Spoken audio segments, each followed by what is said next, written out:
underneath the superficial self, which pays attention to this and that, there is another self, more really us than I. And if you become aware of that unknown self, the more you become aware of it, the more you realize that it is inseparably connected with everything else that there is. That you are a function of this total galaxy, bounded by the Milky Way, and that furthermore this galaxy is a function of all other galaxies. And that vast thing that you see far off, far off, far off with telescopes, and you look and look and look, one day you're going to wake up and say, why, that's me. And in knowing that, you see that you never die.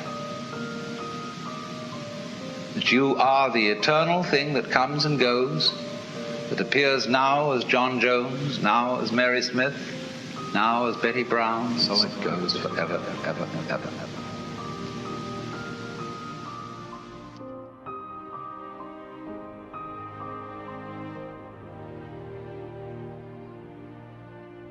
The experience you are having, which you call ordinary everyday consciousness, pretending you're not it, that experience is exactly the same thing as it. There's no difference at all. See, the source of all light is in the eye. If there were no eyes in this world, the sun would not be light. You evoke light out of the universe. In the same way, you, by virtue of having a soft skin, evoke hardness out of wood. Wood is only hard in relation to a soft skin. It's your eardrum that evokes noise out of the air. You, by being this organism, call into being the whole universe of light and color and hardness and heaviness and everything. You see?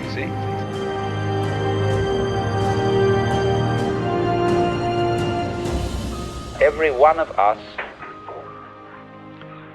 is an aperture through which the whole cosmos looks out.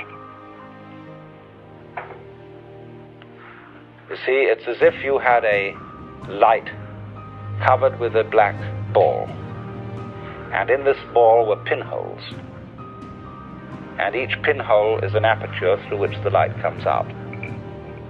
So in that way, every one of us is actually a pinhole through which the fundamental light, that is the existence itself, looks out.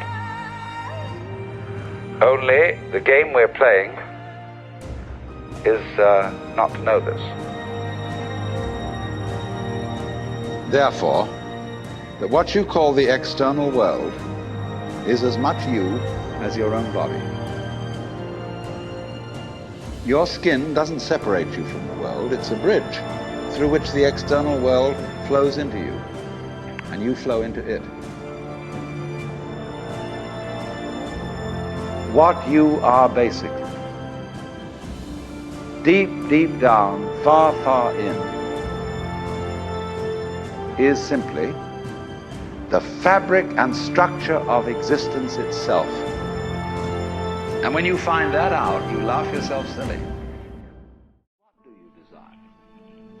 What makes you itch? What sort of a situation would you like?